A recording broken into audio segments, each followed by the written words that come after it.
Hello viewers, welcome back again. एक और Hindi vocabulary से इंपॉर्टेंट वीडियो, कुछ important vocabs, idioms, phrasal verbs हम कवर अप करेंगे इस वीडियो में। चलिए स्टार्ट करते हैं। पहला वर्ड है स्टेलमेटेड। स्टेलमेटेड एक वर्ब है, एक्शन सिंबलाइज कर रहा है। मीनिंग है situation in argument in which neither side can win और मेक एनी प्रोग्रेस। यानी कि एक ऐसी सिचुएशन या कोई ऐसी एक आर्ग्यूमेंट जिसमें किसी कोई रिजल्ट नहीं निकल कर आया है, बात रुकी हुई है, ना विन का पता चल रहा है ना लूज़ का पता चल रहा है, एक तरीके से ठहरी हुई है बात वहाँ पर।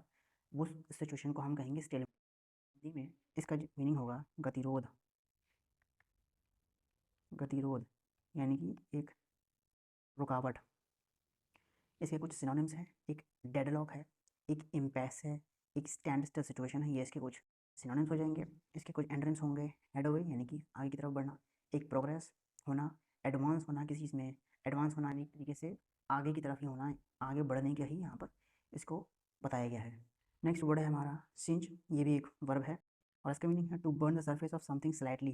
यानी कि किसी वस्तु का या किसी भी चीज़ का जो है वो हल्का सा जल जाना, हल्का सा एक तरीके से झुलस जाना, जिसे कहेंगे कि हल्का सा कुछ झुलस गया,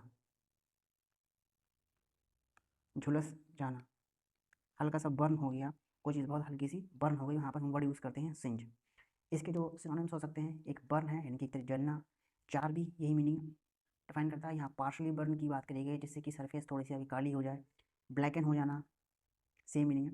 इसके कुछ एंड्रम्स हैं, फ्रीज यानी जम जाना, एक एक्सटिंग्विश होना, जैसे फायर एक्सटिंग्विशर होता है वहाँ पर वो आगू को बुझा देता है, वैसे ही उस चीज़ को बुझा देना।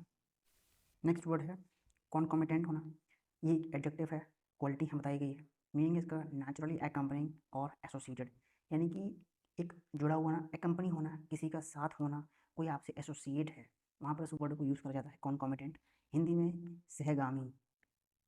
सहगामी यानी कि जो साथ साथ चलने वाला होता है, एक उसे कह देते हैं सहगामी, यानी वो नेचुरली आपके साथ चलता है, आप उसे नहीं भी ले जाना चाहते लेकिन फिर भी वो आपके साथ साथ चलता है।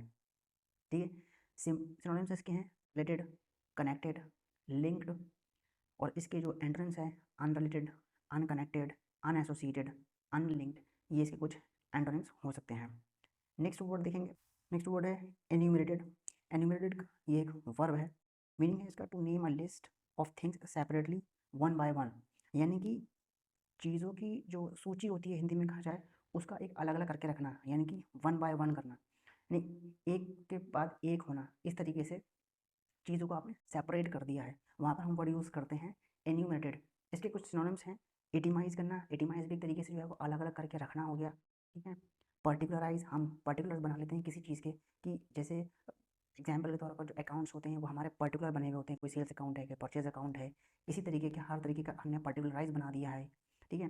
कैटलॉग, कैटलॉग भी वही सिम्बलाइज करता है कि कैटलॉग है, उसके अंदर जो है वो उसकी पर्टिकुलर चीज़ों से हमने जो है सारी डिटेल्स उसमें लिख रखी है, किस तरीके से हाउ टू ऑपरेट करना होता है। जैसे हमारे पास जब हम कोई भी मोबाइल फ़ोन खरीदते हैं या किसी भी तरीके का भी हम सामान खरीदते हैं, तो उसका एक पूरा कैटलॉग निकलता है जिसमें पूरी कंटेंट वाइज लिस्ट दे रखी होती है कि इस पार्ट को ऐसे ऐसे करना है, ये इस चीज़ को हम इस तरीके से जो है वो सेपरेट कर लेते हैं, वहाँ पर हम वर्ड यूज़ कर लेते हैं एनिमेटेड। इसके कुछ एंड्रम्स हो जाएंगे, नेगलेक्ट कर देना या काउंट ना करना, कंसील कर देना, ये इसे कुछ एंड्रम्स हो जाएंगे। नेक्स्ट वर्ड है हमारा वनीर। ये एक नाउन है। इसका मीनिंग है a part of somebody's behaviour or of a situation which hide what is it is really like underneath. यानी कि किसी इंसान का एक ऐसा बिहेवियर या ऐसी सिचुएशन जिसमें जो है वो अपना जो इंटेंशंस है वो तो हिडन कर लेता है दूसरा, लेकिन एक तरीके से वो मास्क पहन लेता है। ठीक है। वो मास्क पहन लेता है यानी कि अपने असली स्वभाव को वो ढक लेता है और उसके ऊपर जो है वो एक दूसरा मास्क लगा लेता है एक तरीके से, वहाँ पर वर्ड यूज़ होगा विनियर। एक तरीके से डिस्गाइज करने के लिए लोगों को, यानी कि इसके सिनोनिम्स अगर हम देखें तो एक क्लैडिंग कहता है, क्लैडिंग हो जाएगा, लेयर, मास्क या डिस्गाइज, क्लैडिंग इसके सिनोनिम्स हो जाएंगे। तो इसके एंटोनिम्स क्या होंगे? एंटोनिम्स होंगे इसके रियलिटी और स्ट्रिप यानी कि सच्चाई, एक स्ट्रिप होना। नेक्स्ट देखते हैं हमारा वर्ड है टीनियस। टीनियस जो है वो एक एडजेक्टिव है और इसका मीनिंग है very weak, having little strength, uncertain यानी बहुत कमज़ोर है, कम ताकत है, और अनिश्चित है यानी कि अनसर्टेन है। सिनोनिम्स हो जाएंगे फ्लिम्सी है, फ्रजाइल है, कमज़ोर है, शेकी है। इसके एंटोनिम्स हो जाएंगे स्ट्रॉन्ग है, मजबूत है, सब्सटेंशियल है, यानी कि एक जो है वो एक अमाउंट है, सफिशिएंट अमाउंट है जो कि एक हमारे लिए सेटिस्फैक्ट्री है, एक अच्छी स्ट्रेंथ है, मजबूती है, उसको हम सब्सटेंशियल वहाँ पर वर्ड यूज़ करें। नेक्स्ट वर्ड है पैरल, ये एक नाउन है और इसका मीनिंग है exposure to the risk of being injured, destroyed और लॉस्ट। यानी कि एक्सपोजर एक चांसेस हैं कि इंजरी है, डिस्ट्रॉय होने के चांसेस हैं, लॉस्ट होने के चांसेस हैं। यानी कि हिंदी में कहें तो गंभीर खतरा है या संकट है, संकट है, एक खतरा है, ये इसका मीनिंग हो सकता है पैरल का। यानी कि डेंजर है सिनोनिम्स में, जियोपर्डाई है यानी कि सिचुएशन जो है वो एक हार्म करने वाली है, फेलियर हो जा सकता है एक तरीके का, एट रिस्क में है। पिटफॉल, इसका एक पिटफॉल मीनिंग हो सकता है, यानी कि डिफिकल्टी और डेंजर सेम मीनिंग है। गॉड यानी कि सुरक्षा कवच, शील्ड सुरक्षा कवच, एक सैल्वेशन का मीनिंग एज एन एंटोनिम हो सकता है। नेक्स्ट वर्ड है डिमिन्यूशन, ये एक नाउन है और मीनिंग है इसका रिडक्शन इन साइज, एक्सटेंट और इम्पोर्टेंस ऑफ समथिंग। यानी कि कहने का मतलब है कि एक ऐसा मतलब किसी भी चीज़ में साइज़ में कमी आना, किसी के एक्सटेंट जो इसकी एक फिल एक्सटेंट था उसका, उसमें कमी आ गई, कोई इंपॉर्टेंट चीज़ थी वो उसमें अब कमी आ गई है एक तरीके से, वहाँ पर हम वर्ड यूज़ कर देंगे डिमिन्यूशन। इसके कुछ सिनोनिम्स जो होंगे वो देख लेते हैं। यानी कर्टलिंग एक तरीके से रोक देना, रुकावट।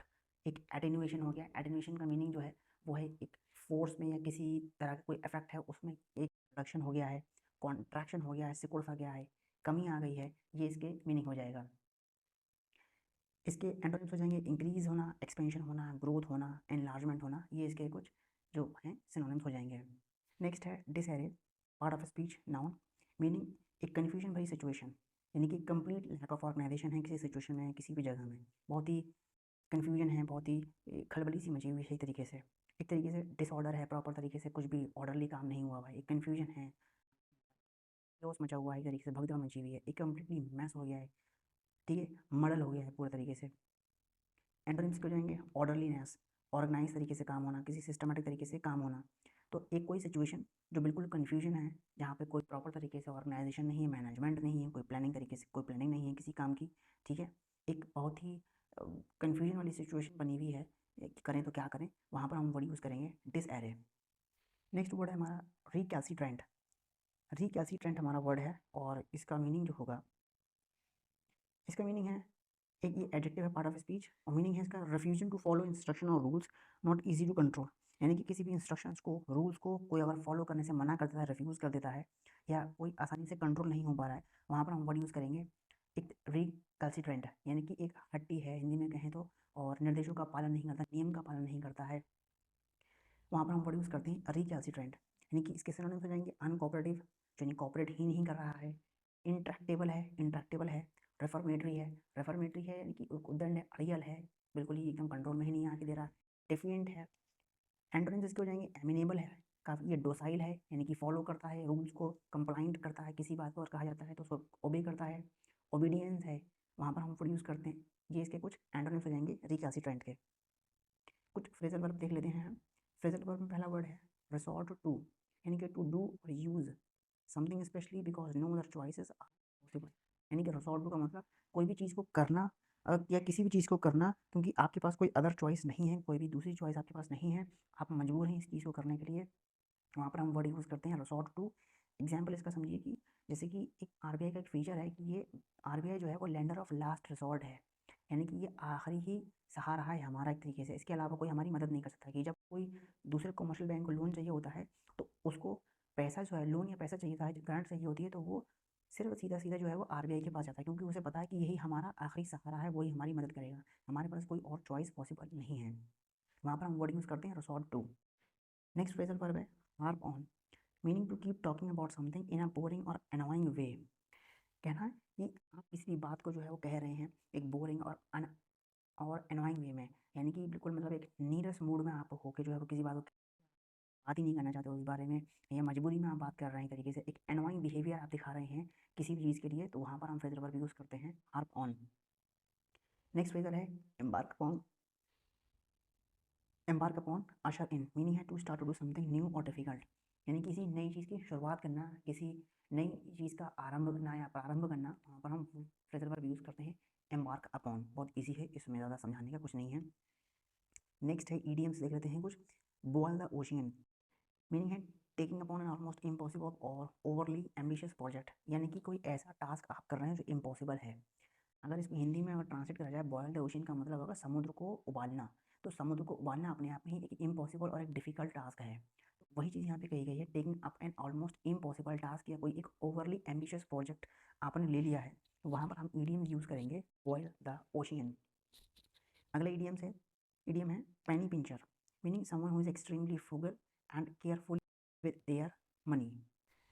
पेनी पिंचर यानी कि कोई ऐसा इंसान जो बहुत ही ज़्यादा फ्रूगल है। फ्रूगल का मतलब ये है कि वो सिर्फ उतना ही करता है जितने की ज़रूरत है, ना उस ज़्यादा कर सकता है ना उससे कम कर सकता है, यानी कि काफ़ी हद तक जो है वो एकदम समेट के चीज़ को अपनी इस्तेमाल करता है, वहाँ पर हम बड़ी सोचते हैं फ्रूगल।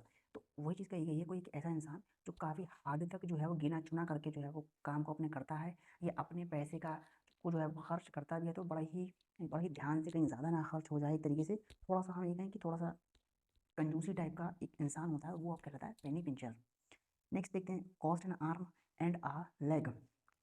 इसका मीनिंग है एक तरीके, इसको अगर हिंदी में ट्रांसलेट करें कि एक बाजू की और एक पैर की कीमत। तो यहाँ पे कह सकते हैं something that is very expensive, यानी कि जो कोई चीज़ जो बहुत ही एक्सपेंसिव है, यानी अगर आपके जिस्म से कोई आर्म, बाजू या लेग आपके शरीर का आपसे अलग हो जाता है तो आप कहते हैं बड़ा नुकसान हो गया, मेरा बहुत बड़ा नुकसान हो गया। शरीर का एक भिन्न अंग है ये आर्म और लेग। तो अगर कोई चीज़ आपकी जो है वो बहुत ही एक्सपेंसिव है, तो वहाँ पर हम यूज़ करते हैं कि इसकी कीमत भैया बाजू और टांग के बराबर भी हो सकती है। इसको हिंदी में ट्रांसलेट किया है मैंने, उस हिसाब से मैं कह रहा हूँ। तो something that is very expensive, कोई चीज़ जो बहुत ही ज़्यादा महंगी है, वहाँ पर हम ईडियम यूज़ करते हैं, ओ cost an arm and a leg. Next है open a Pandora's box, meaning they do something that causes a lot of problems to appear did not exist and were not known about before. यानी कोई ऐसी चीज़ जो बहुत ही बड़ी problems का cause बन सकती है, कोई चीज़ या कोई चीज़ ऐसी एग्जिस्ट ही नहीं करती है, पहले कभी पता ही ना हो। ठीक है, यानी कि एक तरीके की बहुत ही प्रॉब्लम भरी सिचुएशन की बात करी गई है, यानी कुछ ऐसा आप कर रहे हैं जिससे कि कुछ प्रॉब्लम्स हो सकती है, बड़ी हो सकती है। ये open a Pandora box basically कहानी के हिस्से से जुड़ा हुआ है, ये डिटेल नहीं है, लेकिन ओपन अ पैंडोरा बॉक्स का मतलब है कि आप कोई ऐसा टास्क करने जा रहे हैं जिससे आपके लिए एक समस्याएं खड़ी हो सकती हैं, प्रॉब्लम्स आपके लिए क्रिएट हो सकती हैं। वहाँ पर हम वर्ड यूज़ करते हैं ओपन अ पेंडोरास बॉक्स। कुछ फ्रेजेस हैं, इनको देख लेते हैं। दो फ्रेजेस हैं, उनको हम देख लेते हैं। पहला फ्रेज है थ्रू ऑफ द डाइस, यानी कि a risky attempt to do और अचीव समथिंग, यानी कि एक खतरा भरी कोशिश किसी चीज़ को अचीव करने की या कुछ पाने की। थ्रो और डाइस का मतलब कहने का ये है, जब लूडो हम खेलते हैं तो हम डाइस थ्रो करते हैं, हमें रिक्वायरमेंट किसी एक नंबर की, हमें सपोज 5 नंबर की रिक्वायरमेंट होती है, तो वो एक रिस्की अटैम्प्ट हम लेते हैं कि डाइस को थ्रो कर रहे हैं, क्या पता क्या आए, क्या पता हमारे फेवर में आएगा वो जो नंबर आएगा, या हमारे अगेंस्ट में जाएगा वो नंबर। नहीं, थ्रो ऑफ डाइस का मतलब हो गया एक रिस्की अटैम्प्ट ले रहे हैं किसी चीज़ को अटैम्प्ट करने के लिए। नेक्स्ट फ्रेज है Prairie fire, meaning rapidly spreading और इंटेंस सिचुएशन, आइडिया और इमोशन। यानी कि रैपिडली स्प्रेडिंग का मतलब बहुत तेज़ी से जो फैलने वाली सिचुएशन है। बेसिकली प्रायरी जो होती है वो एक तरह की घास होती है, सूखी घास होती है, बड़ी घास होती है, तो अगर उसमें आग लग जाती है तो वो बहुत तेज़ी से स्प्रेड आउट करती है, एक इंटेंस सिचुएशन बन जाती है, बहुत ही तेज़ आग फैल जाती है जिसको कंट्रोल नहीं करा जा सकता। तो प्रायरी को वही चीज़ यहाँ पर सिम्बलाइज करा गया है कि एक ऐसी सिचुएशन, एक इंटेंस सिचुएशन जो काफ़ी तेज़ी से स्प्रेड कर सकता है, एक आइडिया या एक इमोशन बहुत तेज़ी से स्प्रेड कर सकता है, वहाँ पर हम फ्रेज यूज़ करते हैं प्रायरी फेज। तो ये कुछ हर बार की तरह मेरे कुछ वोकैबुलरी थी, इडियम्स थे, फ्रेजेस वर्ब्स एंड फ्रेजेस थे। तो उम्मीद करता हूँ ये सेशन आपको पसंद आया होगा। इसी के साथ इस वीडियो को एंड करते हैं और जल्दी एक नए वीडियो के साथ मिलते हैं।